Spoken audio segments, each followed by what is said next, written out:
So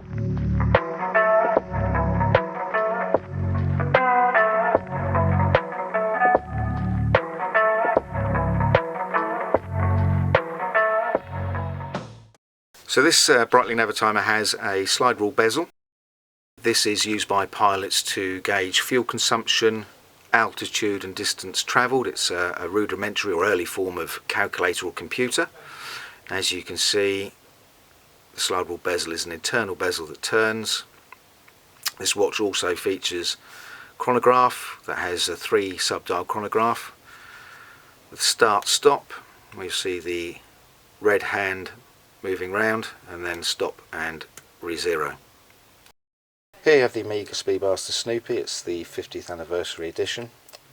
This particular watch has the Amiga Caliber 3861, which offers a 50-hour power reserve. It is a manual wound piece.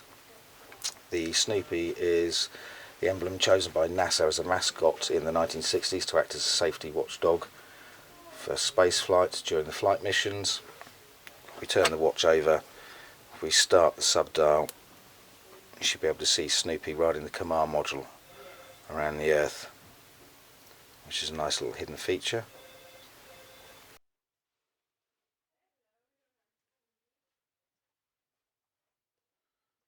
Let me start, stop, re-zero, and Snoopy goes back.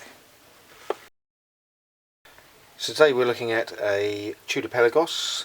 This is quite a unique watch. It is a Royal Naval Clearance diver's watch.